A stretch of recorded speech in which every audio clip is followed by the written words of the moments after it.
history happened. So in case you forget what order, and I'm jumping around in history, this will give you a summary of what it was. If you saw the attachment in the email, there were different colored items. The orange stuff were things we saw on our trip. So it's a little bit later on the handout here, but the other handouts, while we were on our trip, Ann McNally also went on this trip with me. She's sitting here in the second row. If so, she can pester. You can pester her with questions. While we drove from city to city on this trip, we watched a lot of films and audio recordings. So if you what? Yeah, those two. So I have them here. So if you want to do a deep dive in our presentation, pretend you were on our trip, you can watch those films or listen to those audio clips. We also met with a lot of speakers that lived through the civil rights movement. So those books are listed here that they wrote if you're interested in reading them. And then being me, I also on the back included other films and books that I've read personally and enjoyed. So some of them are back there. All of the speaker books are back there. So if you want to peruse them at some point, you're welcome to, for those of you in the room. And then some of you in this room actually lived through this time in history, right? It's not that long ago that this happened. So I have a special handout just for you with questions. You have the privilege of reflecting back on your experience during this time period. So I would really encourage you to sit with these questions when you have time and think about, put yourself in the shoes of where you were in that time period, whether it was in elementary school or you were starting off a family. And think back. You might say, Lynn, I was living in the North. I watched all this on TV. Your story is still important. So think about that community that you lived in and all of that. So those are questions for you to think about. And then I would encourage you, once you do that, if you have children or grandchildren, take time and sit with them and tell them your stories. They might want to record it because I would if I were them. And if you're like, Lynn, I don't have people that care about this, I would love to hear your stories. So some of you had been so kind to share with me already, but if you haven't, I'd love that opportunity. And then we will have time to discuss some questions together today, but in case we run out of time or we skip questions, here's a handout, or if you want to go back and think about them again. So that's all those handouts are for you. I'm going to close the door in case we start making too much noise for the, oh, Jean's got it. Thank you, Jean. And then we will dive in because I know your time is valuable today. I will first consume water because, can everyone hear me? Do you guys want a mic? I know. Okay, good. If I start being dehydrated or hoarse, please, you need a mic, I can grab the mic. Okay, with that, let's dive in. If you've been here all 3 weeks, you've seen this quote all 3 weeks. Pastor John started our series with it, and it's the geographical pilgrimage is a symbolic acting out of an inner journey.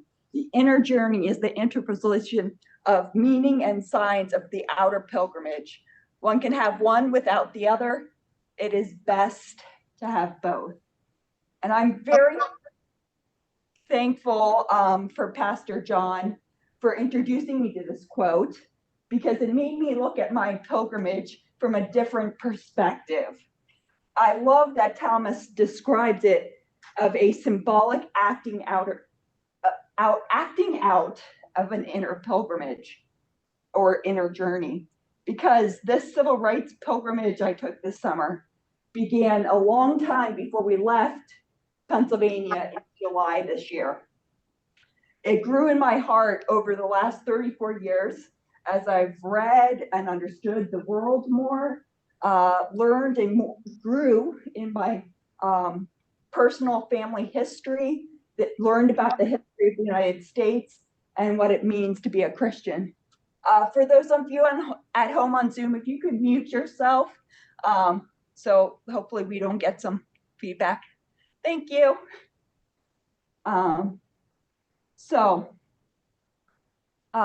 Growing up, the director of Christian Ed at my home church taught me that we need to be aware of the baggage that we bring to reading the Bible. I, as a white millennial who's female and has a physical disability, reads the Bible very differently than the way you do. And it might be different generations, sex, race, where you grew up in the country. But we must be aware of these lenses that we read the Bible and put it in context. We also have to look at the history of context of what was happening in the Bible. And we should wonder and question things in it, and as well as the world we live in today. While she was teaching me this, I was hearing something different from the head pastor of that church. When anything came close to making our congregation uncomfortable, whether it was changing how we did the Palm Sunday drama, Christmas Eve decorations, or social justice issues like civil rights, LGBTQ,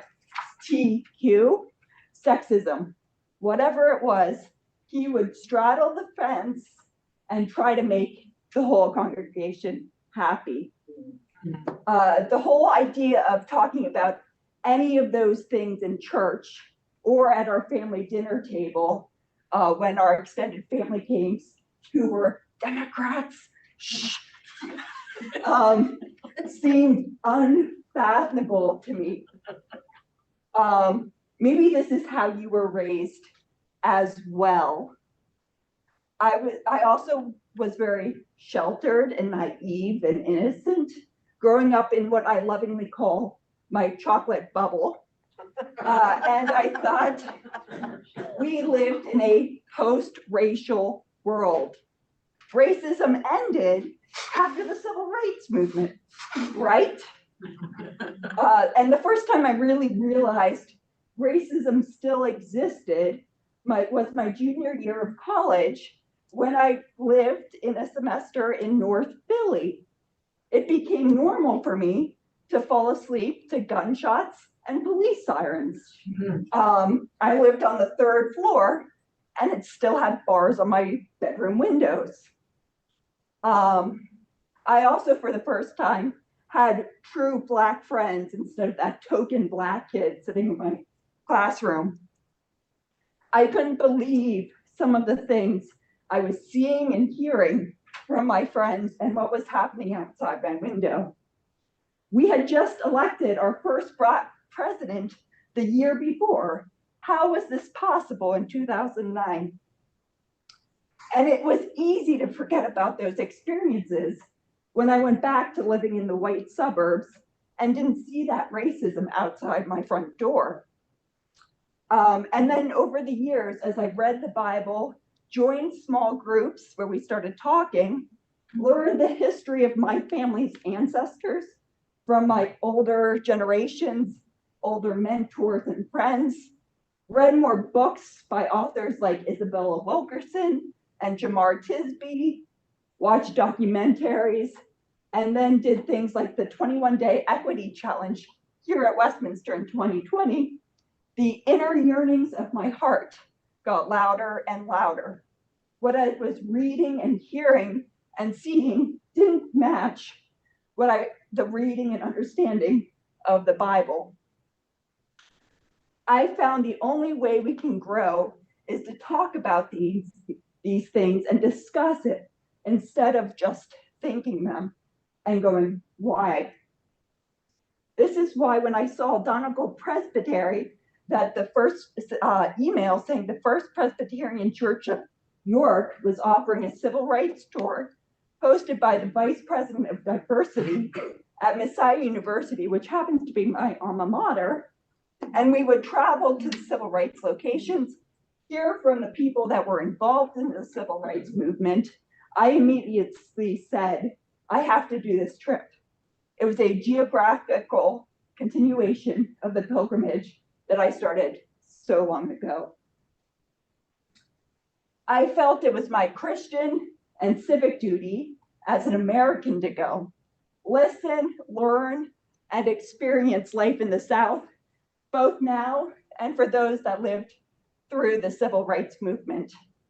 Make myself uncomfortable and face these issues head on. Because unlike the Germans who lift up and remember the not so pretty parts of our history, like the Holocaust, we Americans tend to brush those topics under the rug and try to forget about them.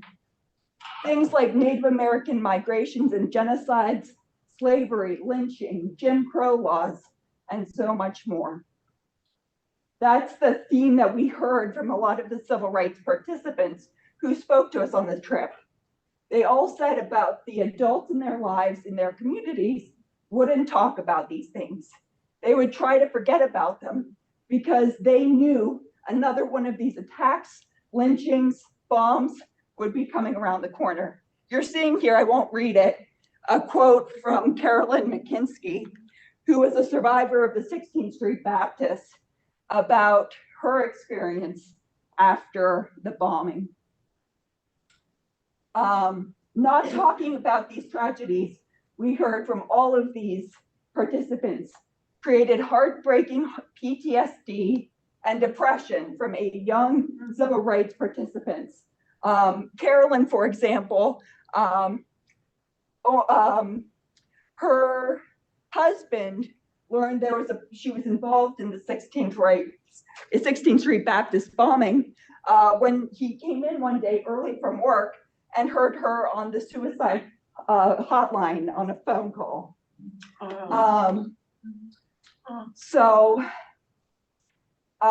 Not talking about these tragedies really affected their lives, creating quiet lives of despair until they started talking about what happened to them. That's only when they found true healing. It is easy, especially for those that are white and don't see these things or live through them, to forget about them, like I did for so many years. But the world is greater, more complex, and beautiful than that. The most insightful meal I had on this trip was when Ann and I ventured into a local restaurant and soon realized we were the only white people in the place. I can't tell you the last time I was the only white person somewhere. It might have been when I was living in North Philly. We struck up a conversation with a couple that was seated next to us and listened to their story. They took a risk with us, sharing their own personal stories, history, and experiences living in Georgia. They were vulnerable to two white strangers, but it was rewarding and a rich conversation for all of us. When you're a pilgrim on a journey and you immerse yourself and make yourself uncomfortable like this, I believe you will be forever changed for the better, and the world will be a better place because of it. Learning our own personal histories and the histories of our ancestors' experience in our country makes us who we are, and it's critical to making the world a better place. If we don't understand this history, I believe we are doomed to repeat it. Here is author, activist, and lawyer Brian Stevenson, who says a bit more eloquently than I can as he introduces you to the Legacy Museum in Montgomery, Alabama. He and his nonprofit, the Equal Justice Initiative, created this museum. It is one of the most powerful museums I have ever been to, and it was a highlight of this trip for me, and I recommend you add it to your bucket list as well. So because we've been having technical difficulties here. I'm going to see if Stephen can play it at home. It was working earlier this week, so fingers crossed. So give us a second as we transition to that video. And fingers crossed technology behaves itself. Because I know it was a problem for Jenny last week.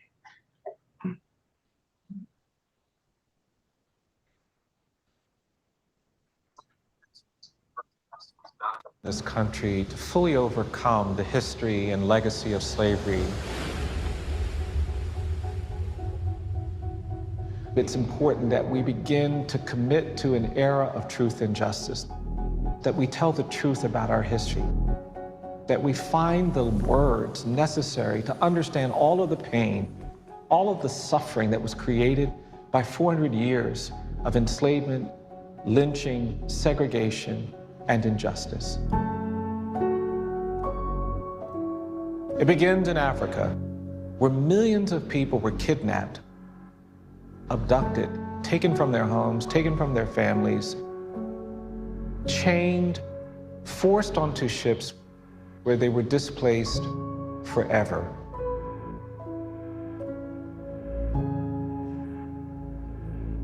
Without understanding that legacy, we don't appreciate the harm, the damage, the tragedy that surrounded the founding of this country.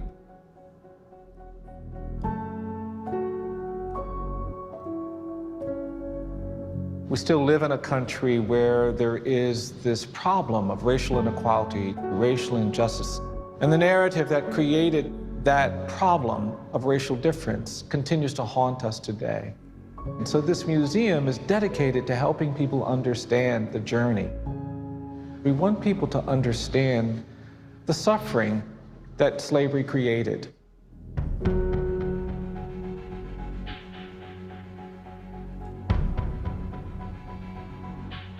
The demographic geography of America was shaped largely by racial terror. A landscape, a legal architecture that codified racial hierarchy continued to shape life in this country. This society, this country, this nation has work to do to fully overcome the history and legacy of slavery. At the Legacy Museum, we believe an important experience awaits each and every person, that there is a journey that must be taken to create a different kind of future. It is hard to confront these painful truths, but the powerful thing is that when we have the courage to learn the truth, we open up doors that permit justice, that permit reckoning, that permit healing. This museum is dedicated to creating a society where the children of our children are no longer burdened by the legacy of slavery, no longer presumed dangerous and guilty, no longer haunted by racial inequality no matter where they go. But to get to that society, we all have a role to play. And that's why we want you to come to Montgomery and not just see the sights, but to hear the sounds, to experience the spirit of the people who lived here, who have fought here, who have worked here, and to take that spirit with you out into the world where you can do the same. You can continue to find ways to advance justice in your society, your community, your neighborhood.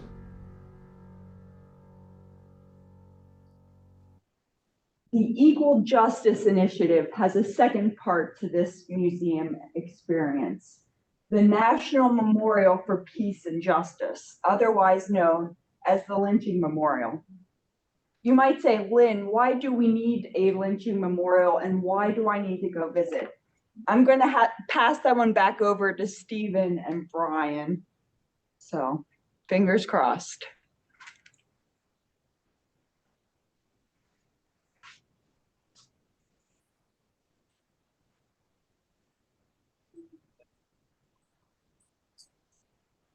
Maybe. Go to the Holocaust Memorial because they want to express their awareness that something horrific happened and that it can never happen again. The Germans want to stand with Jews and say, never again. We have a 9/11 memorial in the United States. It took us less than 15 years to build that memorial. I think it's important. I think it's necessary that we memorialize and concretize what happened on that dreadful day. But it speaks to me about what we haven't done for the thousands of lynchings that defined a generation of people. We don't talk about slavery. We don't talk about lynching. We don't talk about segregation. We have to own up to the fact that there are places in this country where humans were trafficked, where there were slave auctions. We have to acknowledge the places. We have to recognize the places where terror lynchings took place. There aren't places you can go in this country and be confronted with the history of racial terror and violence and walk out and say, never again. And because nobody says never again, what we see happening is, well, it happening again. And so we have to do that truth-telling work. And then when we tell the truth, only when we've told the truth, can we begin the hard part of repair.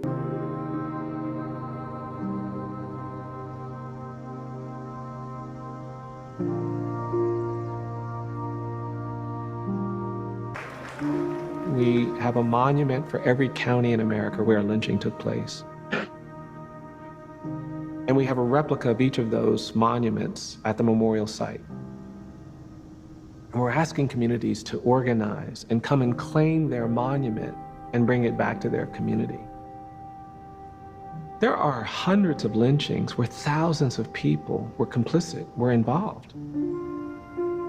Those lynchings represent a particular need for communities to say more, to do more, to memorialize these spots, to commit to protecting themselves from that legacy perpetuating racial bias for another generation. I believe we're all more than the worst thing we've ever done. We are a slave state, but we're more than slavers. We are a lynching state, but we're more than lynchers. We're a segregation state, but that's not all we are. The other things we are create an opportunity to do things that are restorative, that are rehabilitative, that are redemptive, that create possibilities of reconciliation and repair. I get frustrated when I hear people talking about how, oh, if I had been living during the time of slavery, of course I would have been an abolitionist. And most people think that if they had been living when mobs were gathering to lynch Black people on the courthouse lawn, they would have said something. Everybody imagines that if they were in Alabama in the 1960s, they would have been marching with Dr. King. And the truth of it is, I don't think you can claim that if today you are watching these systems be created that are incarcerating millions of people, throwing away the lives of millions of people, destroying communities, and you're doing nothing. I think there's something better waiting for us in this country than another century of conflict and tension and burden, because we won't face the legacy of our past. I think it's important that we understand all the brutal, all the ugly details, because those are the things that actually give rise to what might allow us to one day claim something really beautiful.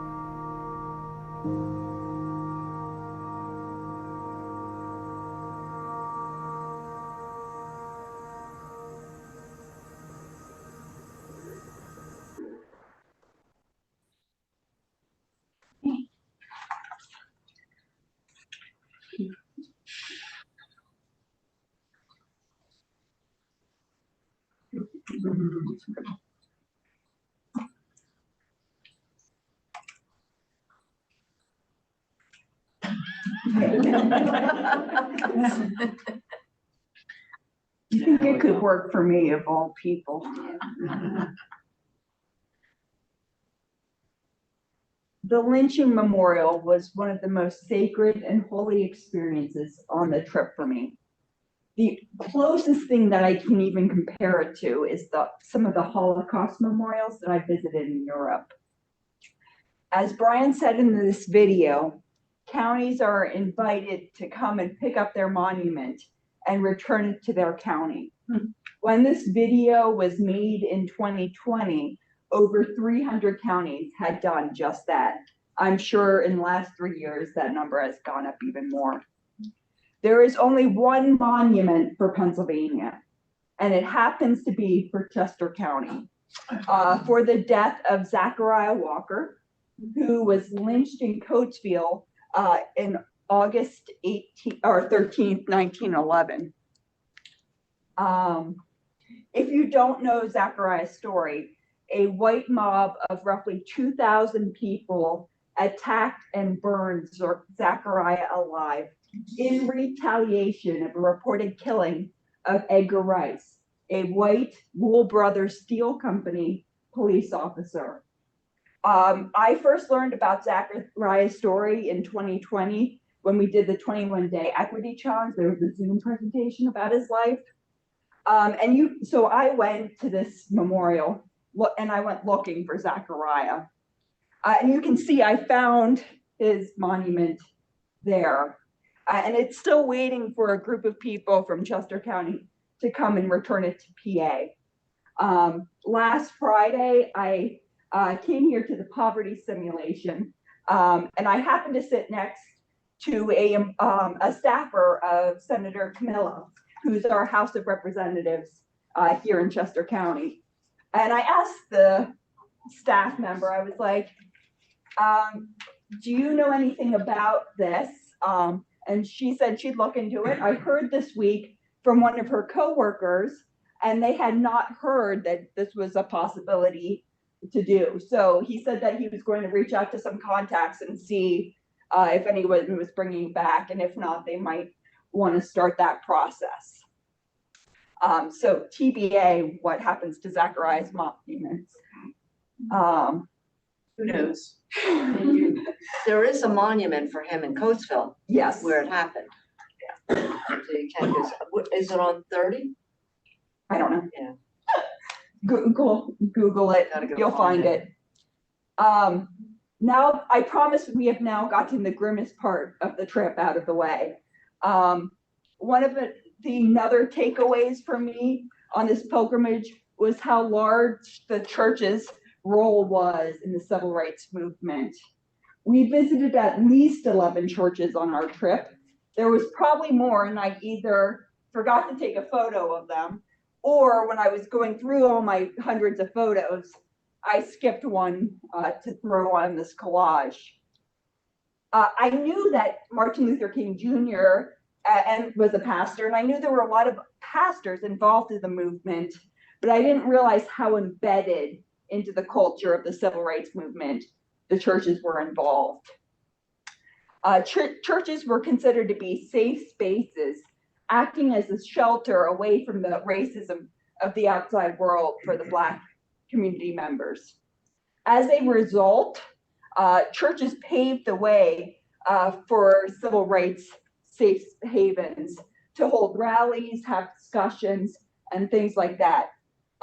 They also saw worship songs evolved into freedom songs that were a highlight of the movement. And you can see some of these songs that the congregation sang. We have sung some of these songs here at Westminster. We had the pleasure on our trip to meet Ruth Mae Harris, who was a freedom singer and traveled around 48 states singing some of these songs. And you might have heard very briefly, I played some of her music before we started. I'll start it again afterwards if you want to hear her voice.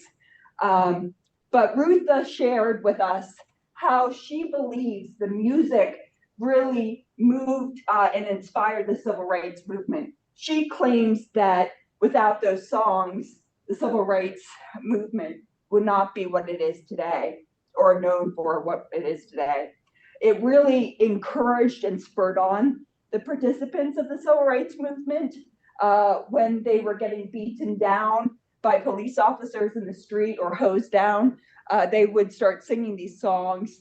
We then heard this from a lot of the other speakers that spoke to us, how when they were thrown in jail and there was 50 or 60 kids in a jail cell, when they were scared or lonely, they would start singing these songs together, and it would keep their spirits up. So while the Black church was strongly invested in the civil rights movement. Many white Christian churches remained silent. And you can tell Martin Luther King Jr.'s frustration with this as the movement went on.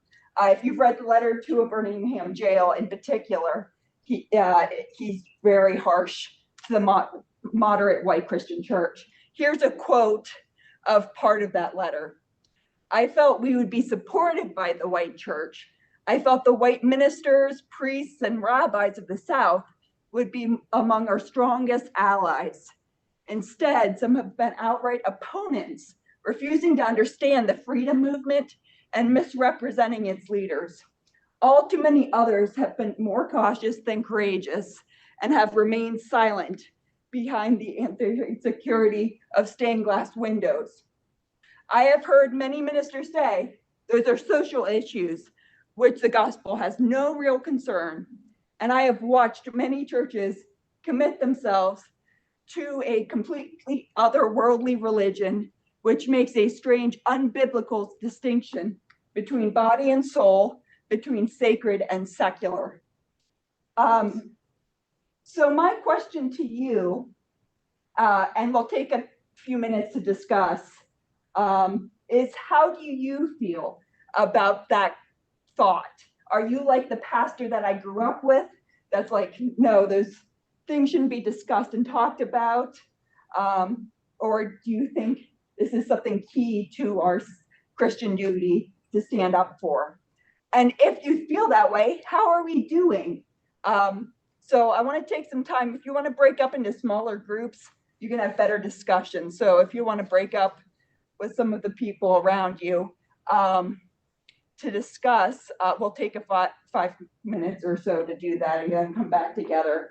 We can spend the whole rest of our time together discussing that. And you can take the church however you want.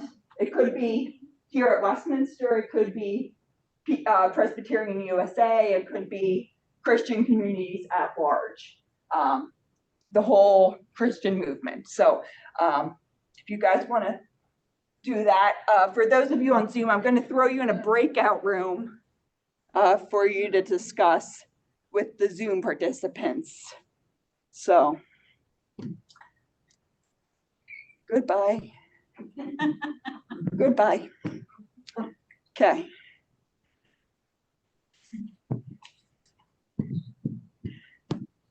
You guys are so quiet. I thought you guys were more talkative than this. Maybe. Maybe. There we go. There they go. Maybe.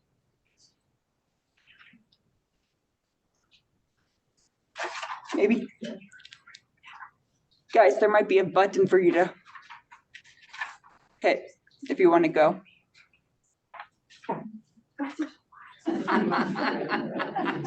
You think we have a small enough group now that, not that it's small, but to not break up? You can. I mean, can we just, Sure.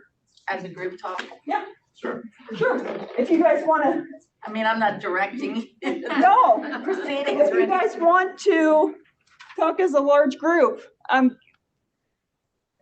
bring them back. Oh, Anybody want to start off? Yeah. I just remember so clearly when I was in high school, was a long time ago, but I was in the concert band and we marching in concert, but in the spring we did exchanges with other schools. Yeah. And we visited them. We were in Springfield, Virginia when Martin Luther King was murdered and Washington was literally on fire and we could see it. We were sitting in a nice suburban living room, safe and sound, and watching our national capital up in flames, and it was just so traumatizing. And I don't remember if we cut the trip short or not. It was just basically a long weekend, but it was just, it was just mind-boggling that we were so safe, and then just not very far away, this was happening because of what happened. And What did you think? it was like this, how can this be happening? You know, why was he shot in the first place? What's wrong with people that they can't they can't get it? You know, and I'm still frustrated, but things like Maine, you know, things just with people with the mind so addled that they think that's the way to, you know, deal with things, shoot somebody, you know, that's all. It was, you know, something I just picture myself in that living room watching it on TV. What do you do with that frustration? Not enough, not enough, Huh? not enough. Yeah. Yeah, it's like, where do we go with the Yeah, where do frustration? we? 'Cause it seems like we ebb and flow. It seems like we go through times as a country that, I don't know, this is just my personal opinion, where we seem to have reached a point where we've turned a corner and we're kind of doing better, and then all of a sudden things start happening again that shouldn't be happening. We get a backlash. Yeah, right? we do. Yeah, we do. Which is with, everything. People are afraid of change. That's right. And it's hard to envision a world better. Yeah. So. And fear makes you do Oh, yeah. very strange things and very tragic things. So, Yeah. you know, fighting fear should be one of the things, and we have to sit down and have logical conversations about that with people that we don't know. Move ourselves into circles we don't know people. And so coming together would be a way to start. I mean, the church, you know, starting this in this congregation was just so key. It makes your eyes wide open, you know. Any other? Yeah. My mother was a vestry member in the late 60s when everything was happening in vestry in the Episcopalian Church is like her session. She kept all the records of that church's struggle through that era. And I was going through them after she died. And it was just at the time where everything was happening with George Floyd. And, you know, we were in a sort of state again. And I remember reading these documents and thinking, A, probably no one else had kept the records, and B, not much had changed. And that really saddened me. Yeah, you know, not much had changed, and it had been such a long time. What struck me, Lynn, is when you were talking about the security of the churches and the safety. Yeah. But yet, you know, Mother Bethel Church in Charleston, that happened as most recent in all of our lives. And it was right after a Black president was elected. And that kind of, to me, that kind of merged, you know, was the backlash. You know, and the security and the safety of a church was violated from hate. What do you do with that? What do you, right. Yeah. Anyone else? Anyone on Zoom that we're ignoring? I'm sorry if we're ignoring you. I think Tracy has something to say. I spouted off in the breakout room, but Tracy didn't get to finish her thought. I'm sorry, we brought you back. We decided not to break up. Oh, no worries. No, yeah, I was just going to say, I actually found Westminster in 2021 when I was going through my own, you know, racial equity, racial justice journey. And, you know, I was attracted to Westminster because of what I saw happening there. So I've been happily attending now for probably about a year and a half. Because what I saw in other churches was, you know, they were really just not even acknowledging, let alone taking action. So, Tracy, this is Ann McNally. What did you say? I'm really happy to hear you say that, but I'm wondering what it was in particular. Can you? yeah, sure. More specific? Sure. Well, I think when I started exploring the website, I saw the work being done under the Matthew 25 initiative, which I really wasn't seeing at other Presbyterian churches I was looking at. I saw that the 21-day racial justice challenge had occurred. So I was really just seeing, some sense of the church wanting to take action. And I just was not seeing that when looking at other churches' websites. So then when I started attending virtually, I really just saw that in what was presented on Sunday mornings, that the church had a real desire to take action. Thank you for sharing, Tracy. I'm You're glad welcome. you had that experience. Anyone else?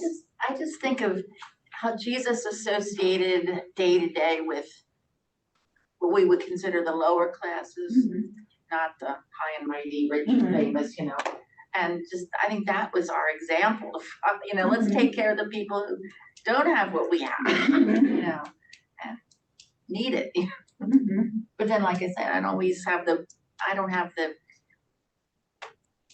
it's not that I don't want to follow through, it's just that I don't feel I know how to do it, or that I can do it well enough. Is there a way that people could teach it, we're, I saw. I'm on the racial justice task okay. group at Donegal. Oh, okay. Jenny and I have been working on this for 2 years. And, we're looking for ways to get what did you call, the I'll call them the grassroots people. Yeah. So that you're not frustrated and you're not fearful. We don't know, I don't know that there's any answers, but. Well, I saw the movie Till like a few years ago, and that was just horrendous. But anyway, I saw it. But yeah. One of the things that I've been thinking a lot about recently, and the only way I can phrase it is the comfort of hate. That when you think back to the days of the Holocaust, what brought other people together? It was the hatred of the Jews. What is happening in our country now? It is the hatred of various groups, the LGBT, whatever it is. And sorry about that. But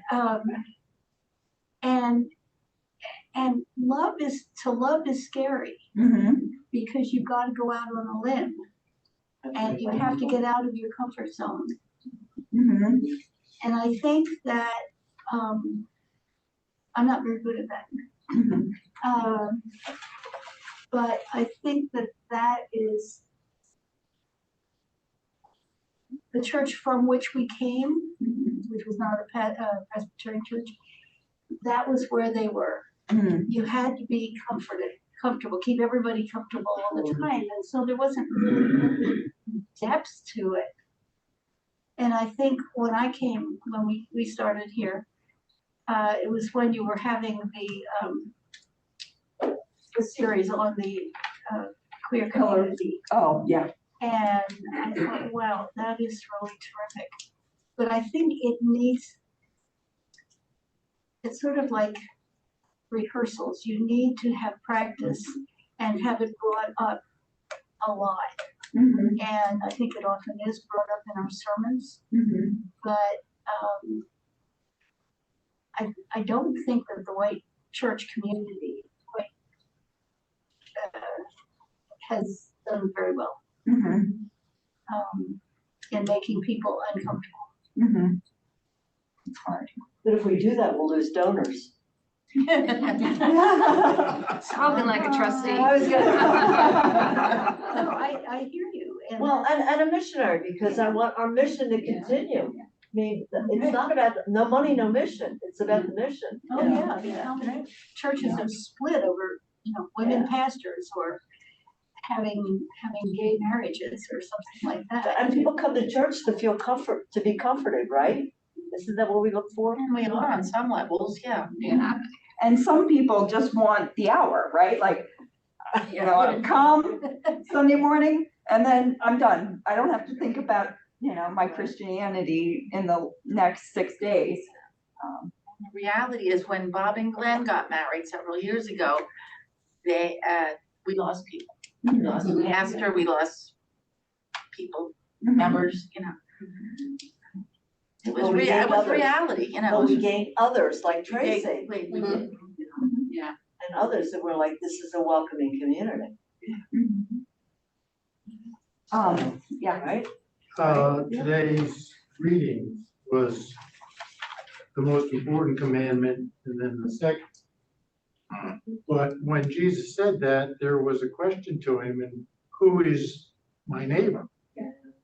And today we just say, oh, that's the Good Samaritan, with no real understanding of what the Samaritan meant to the Jews. I mean, the worst immigrant you can think of, that's what he's talking about. But we don't, as a church, bring that message across. It was just that, well, the Pharisees didn't take care of him, and the lawyers didn't take care of him, but this Good Samaritan, he was good, and he helped this guy out. But to say that your neighbor could be the person who has bastardized your religion and is married outside your religion, and which 50 years ago was very important. My mother-in-law did not want my wife to marry a Protestant. I mean, that is in our lifetime. We're all used to women covering up their hair and almost most of their face, because that's the way nuns dressed in the 50s and the 60s. But today, if you do it, there's something wrong with you. Somehow in the church, bring that back, that we grew up in a world living with the things that we now are uncomfortable with, but from a different perspective. and so many people have not experienced unconditional love themselves, that the idea of people giving you unconditional love is so hard and challenging to them. They're like, what's in it for you? What if I accept this from you? Like, what do you expect from me? Which is so hard. Yeah. Something that I like about this church and how they handle a lot of different topics is, it's not pushed down your throat. You're giving the opportunity to share or not share. You're giving lots of opportunities here and there, so you can pick and choose. The other thing that I think is the education that goes along with it, and it has to start when the kids are little, but you got to be careful because the parents might not agree with that. So, that goes along with that too. But there's other thing that I was going to mention and now I can't remember, but sorry. But I think the opportunities that are given to us in little increments have helped us, each one of us, to grow a little bit and have permission to say, well, no, I'm not there yet. And that's okay. I'm not there yet, but thank you for extending this to me. I had a really interesting thing that happened to me when I was growing up in an Episcopal church. I had to go through communicants class when I was 12, and the minister that was there, when we finished in May, said, well, you guys have to go through another year. And my parents weren't too happy about that, and I don't know what happened, but we went through a whole other year, and the day of my confirmation was in a church in Philadelphia. I didn't live in Philadelphia. Big event. The minister, my minister, or I don't know what you call Episcopal, probably a priest, was in jail for picketing in Chester because it was 1963. My father flipped and never went back to church again, and I continued to go by myself. Why? I don't know. I don't know whether because God had spoken to me. I don't know, but I felt that particular thing, and that was church related, that made me who I am today. And it's just amazing how God can speak to you and speak to children, little children. I was the director of the preschool. If you don't know that, you don't know that. I would welcome children of any faiths up in there. We did chapel time, and we had Muslim children, I had Black children. They were all welcome. And my example hopefully showed those parents and other children they're just the same as the rest of us. We had children with two mommies, and that was okay. You know, we accepted that. And we have to be examples through the way we live. We might not agree at all, but we've got to continue to grow. And I know, Anne, I think what Jenny has done by giving us these little, just you presenting today, and one thing I just remember what I was going to say, giving people the opportunity that once they've gone through, participated, say how that's effective, how that has affected them. We're great at showing mission people up there, and now maybe we could say after you participated in the color thing, how did that affect you? Would you like to share that? Can you do a minute of mission for that? And people say, oh, okay, maybe I'll participate the next time. Yeah. Well, I was answering some of those questions in my mind. Yes, no, maybe why. But has your opinion on this topic changed over the years? I have a lot of years, and it's changed a lot.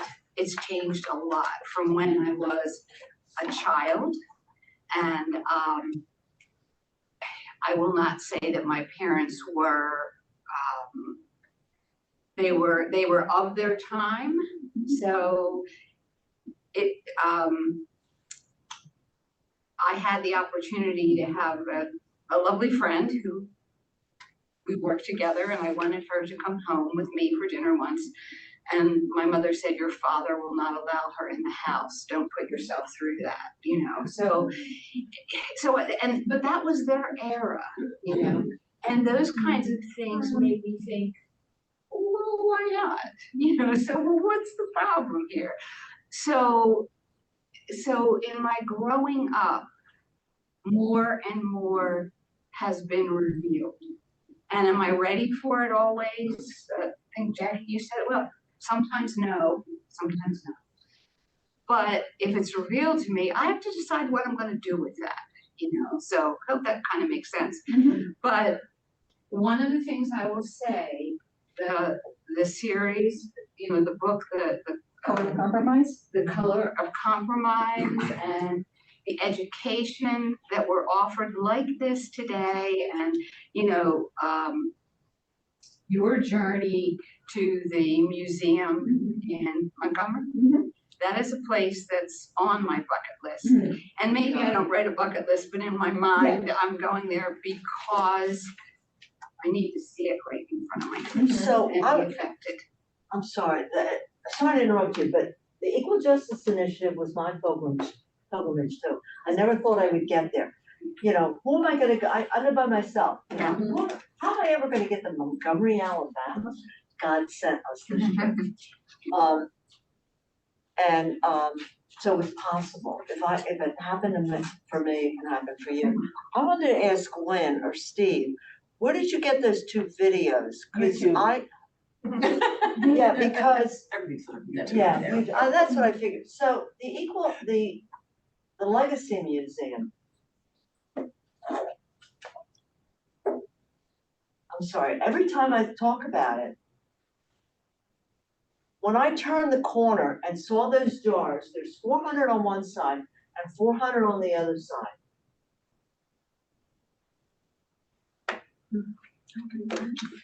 Those jars. Go see those jars. Those jars are of dirt. All of those names are people that were lynched. So the idea of when folks bring their monument back to place it, they fill these jars with the dirt in that area, and they fill it with the name of the person lynched and the date they died. And so then they place it on the wall, and you can see the colors of the dirt range from dark black to, you know, yellows and reds and greens. So yeah, it's very powerful. So it's, yeah. But the other thing about the Legacy Museum, it ends, and Brian Stevenson, mine is a genius. He came from, he's got Philly relatives, but he grew up in Southern Delaware.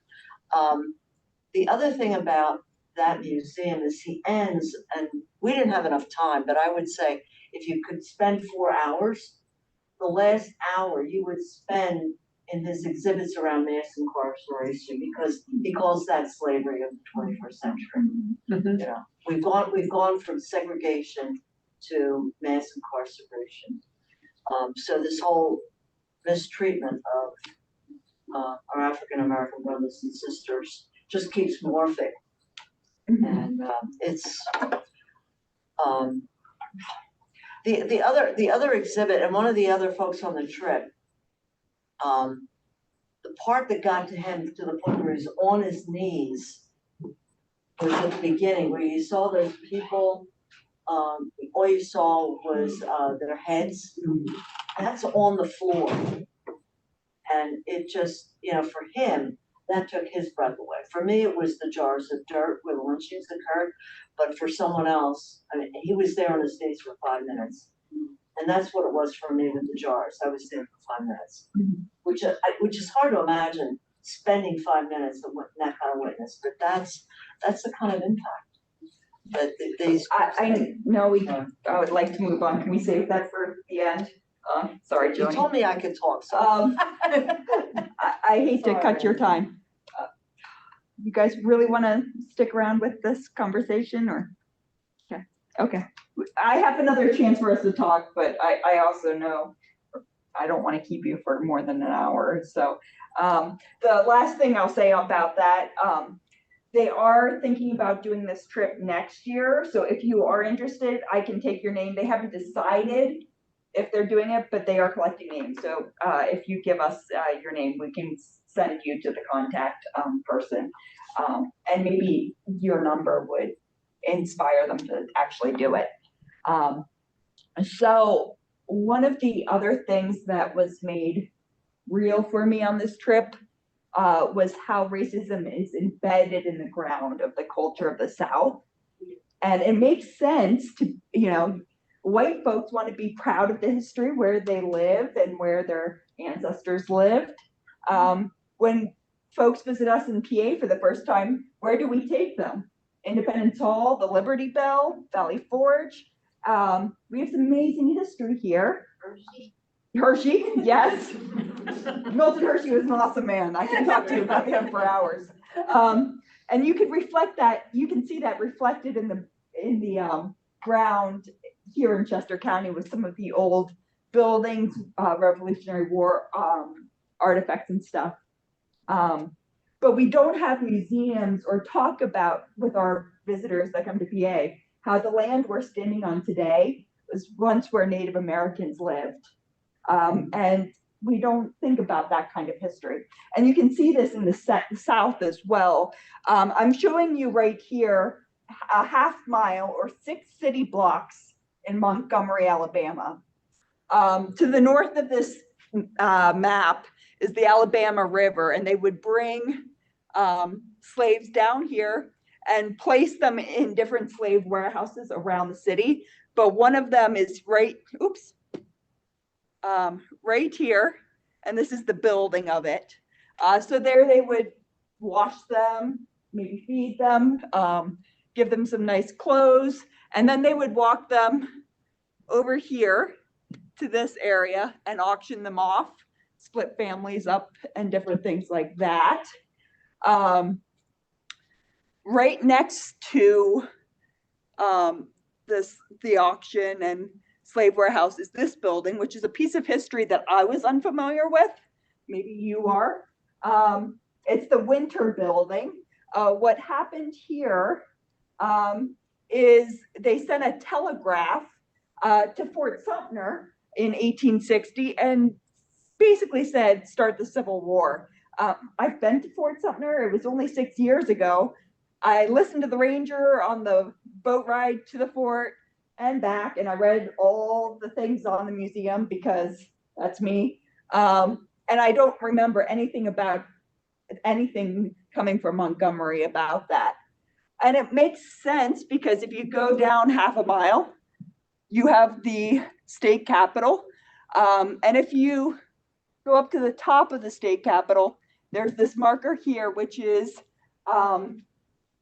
where Jefferson Davis was sworn in as president for the Confederacy, and that was the home of the Confederacy movement. So while you have all of that here in the city block, you also, right across the street from the warehouse and Winter Building and auction, is this intersection, which is where Rosa Parks got on a bus one day in 1955, sat down, and basically started the civil rights movement in Montgomery. So the other building right here that we'll talk about, which is Dexter Church. I'm going to show you another slide here that kind of puts it in a different perspective.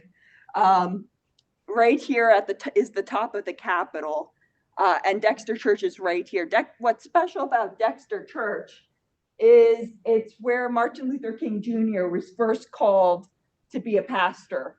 And he was pastor here during the Montgomery bus boycott. One of the things I learned about this trip that I was unaware of was it was kind of a fluke that Martin Luther King Jr. became the head of the civil rights movement. 5 or 6 pastors in Montgomery got together after Rosa Parks got on that bus and was arrested. And they said, we need somebody to rally and come together with the Black community and share, we're going to be boycotting the buses and all this. And this group of pastors decided 26-year-old Martin Luther King Jr. Was going to be that person. So that's how that Martin Luther King Jr.'s story started. But the idea of Martin Luther King Jr. At that church and then at the Alabama courthouse was George Wallace. If you might remember him as the person who said segregation now, today, tomorrow, forever. It was where they were next door neighbors. They could easily have passed each other in the streets, but that blew my mind. Maybe it was just me. Going on this pilgrimage in a lot of ways, like you said earlier, made me more depressed and disappointed in the world that we haven't made more progress in the last 60 years. One of the things was the poverty in the South was just heartbreaking. And we were mostly in the cities. We really didn't see the countries, which is even worse, I'm sure, than the city life. One visual of that for me that hit me hard was in one area of Montgomery, there was this very poor section, which was mostly Black community. And there was an interstate highway that had a bridge right across these houses. Can you imagine if you had an interstate highway above your house where hundreds of cars were going across? What would that tell your children, your family members of your place in society? It's called Chester, Pennsylvania. Yeah, it's all over. Yeah, it's not just the South. Selma was shockingly heartbreaking to me. I think of Selma as that of hope and progress, but the reality was far from it. The short version of generalization was after the Selma March, a lot of the white community left the area. They wanted nothing to do with Selma anymore. And it dried up a lot of the industry in the city because all of the businesses were owned by white people. The Black community didn't have any wealth. They were descendants of slaves. They didn't have any support from the banks to start up their own businesses or restore the town. So like many towns in the South, jobs dried up and everything fell into disrepair. You can learn specifically more about the Selma in a documentary that's listed on that handout back there called After Selma. And that documentary brought tears to my eyes after we visited Selma. But despite all of that, all of the participants of the civil rights movement that spoke to us, all of their final words to us were hope of the future. Despite all that they have witnessed, they believe that the future is brighter, and they are still today trying to make the world a better place. You can see one little small visualization, if I can talk, from one of those participants was from Linda Lowry, who was the youngest marcher of the Selma March at 14. She turned 15 on the trip. One of the things she's doing is creating a mural project in Selma to help inspire encouragement and bright hope for the children that live in Selma, to give them inspiration that they are loved, they can do more than the buildings and poverty that's around them. Another takeaway for me were that really hit me hard was the participants of the civil rights movement were ordinary people who did extraordinary things to make the world a better place. Pictured here are 3 of the people we spoke to on this trip that lived through the movement. I wish I had time to tell you about each one of them and their amazing stories.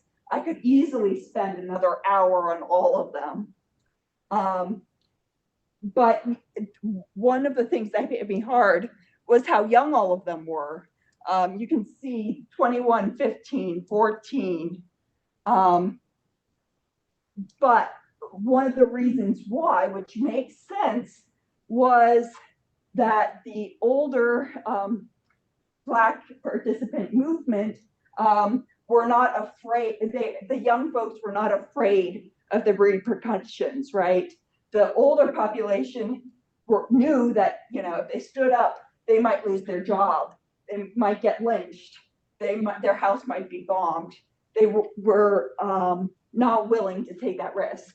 They also didn't think the world could change. But the younger folks said, I can't stand this, I'm speaking up. But there were people that were coming from all walks of life, different ages, social, economic, different worldviews, that just one day stood up and said, this is not right, I need to do something about it. They had difficult conversations with friends and loved ones. They had the courage to march, to go to rallies and protest. They were yelled at, insulted. They got beat up and went to jail, but despite that, they still stood up and said, this is not right. They did not, but really, the thing that I've been wrestling with ever since this trip is none of the people that participated in this movement had any training.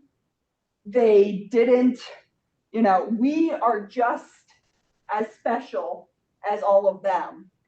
They just one day said, this is not right. So my question to you guys, which kind of picks up where we left off in our last conversation, is what can we do now to fight for these injustices in the world? Because we should be standing up just like them, in my opinion. But do we have the courage to do so? So anybody want to start that conversation? Kick off?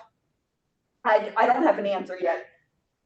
It's been something I've been wrestling with since July. So I just think yeah, voting. That's one of our basic ways to we can find the right people. Yeah. To check their name.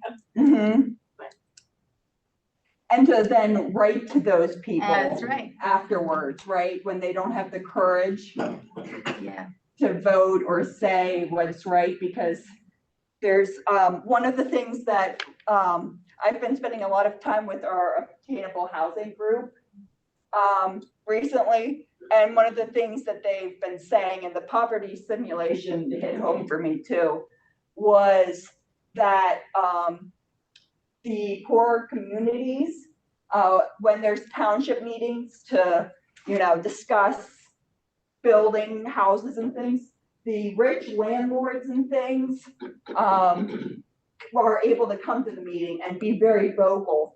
But the poor communities that really affects their day-to-day lives, they don't have the time to go to these meetings and stand up and speak for their voice because they're dealing with the everyday things of life, right? Or they're working 2 jobs and they can't get there. So one of those things is just being their voice sometimes. And going and doing. Anyone else? Promise we won't bite. Westminster is involved in many, well, I don't know if many is right, but several efforts to try and fight injustice.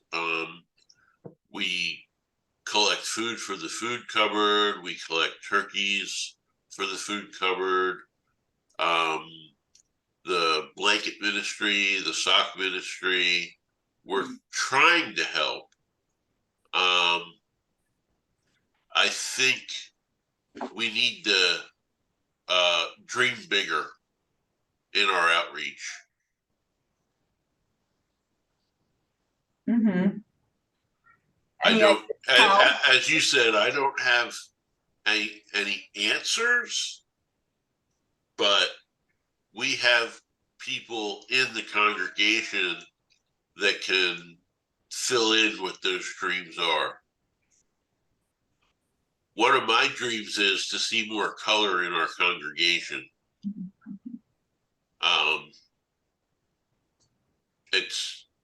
It's just not balanced the way the community is. But we can't drag people in either.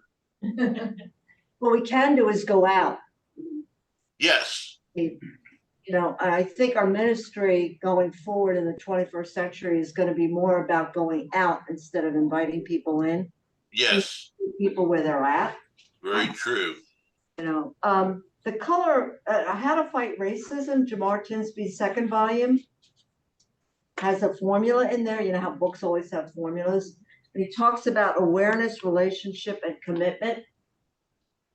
And I know for me, what's really helped me in this last couple of years is relationship. How many of us in this room have Black friends? A couple of us. And I think once we have a true friendship and love, you were talking about love and being alone and vulnerable. I think once we have a real relationship with people of color, not just Black, but Native people and Asian, AAPI, I think once we have those relationships, it becomes a little bit more real. Yeah. Thoughts just going through in my mind. Some people can think big, some people can act big, and others don't have that gift. Bob's sister, in a totally different area of life than racism or equality, used to often say that God does not call us to be successful. God calls us to be faithful. Mm-hmm. So whether we act big or whether we act small, we can make a difference. Mm-hmm. And I think to that point, I think Tinsby says, at least start with awareness. Like programs like this fabulous job that Lynn did. I mean,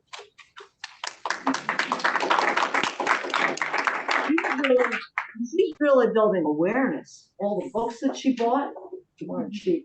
And I think that's awareness is part of it. And then I would love to start a book group. I go to a book group at Paoli and I do one at Phoenixville. And maybe what we can do with this congregation, unofficially anyway, because I don't have any approval from anybody on staff. But maybe, think about if you want a book group or something, because Little have Lynn and Jenny will have your names. Jenny's gonna stay involved with the racial justice task group even after she retires. I got that commitment from her. And one of the things I've learned throughout the years is we need to be aware of we need to look at ourselves before we can go out and help others, like anything, right? So doing that hard work of looking inward and learning that stuff, reading these books and things before we can go out and do more. Bob? The education. The caution needs to be to not become hopeless. And you had the banner up there, Hope in the Future. Dr. King said the arc of justice is moving in the right direction. It's not linear. I mean, it's like this. But as probably the person with the longest history in this congregation, we have gone that way. Some of the things that were done in the 50s now seem sort of very simple, but I think that was laying the foundation for the 60s, the 70s, and now 2023, where Westminster and Donegal Presbytery are now. So we best not be hopeless. And as Jean kind of alluded, some people do small behind the scene things. Maybe it's writing cards for getting people out to vote. Some are on the picket lines. We are different places in the journey. Just don't become hopeless with people who have enthusiasm like this. We're in good shape. We're not arrived. And it's a marathon. It's not a sprint, right? Yeah, it's not like that's what Udo says. He's the consultant that Donegal hired. He says, remember, it's a marathon. As Lynn says. I hate So to that's put you what on the spot, my Bob, but mantra is. do you want to share about your VBS experience as a kid? Sure, it's not well known. For those who don't know, I came to this church in January of 1945. I came because of the minister, who was my father. And not this church. Not this building, it was this building. In the 50s, late 40s, early 50s, the elementary schools in Westchester were segregated. The high school was not. Junior high, senior high were not. Elementary schools were not. Were. And through the impetus of Westminster's session and minister through the ministerium, decided to have a community vacation Bible school, which would include the predominantly Caucasian churches and the predominantly Black churches. And it was held at the High Street Friends meeting. It had the facilities to have that many people. And that was my first experience with people of color as a 8, 9, 10-year-old. And there we were in Bible school, singing songs together, learning the Bible together. When we got to junior high and high school, it didn't involve the whole community, but a lot of, I knew these kids. We were at the integrated high school. These were my friends from Bible school. Now that's, at this point, seems maybe that was a simple thing, but it was one thing.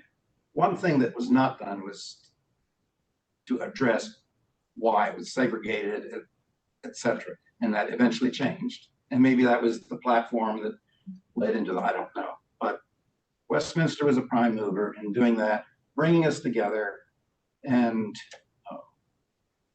it helped with relationships. And relationships, yeah, are everything. And then, it got so big that, and the churches grew, it was just too big to do the whole thing for maybe 5 years. And we provided leadership in that community Bible school. Good memories of that. I know we're afternoon, so feel free to sneak out if you want, but if you guys want to talk more. Great job, Lynn. Thank you. More fabulous.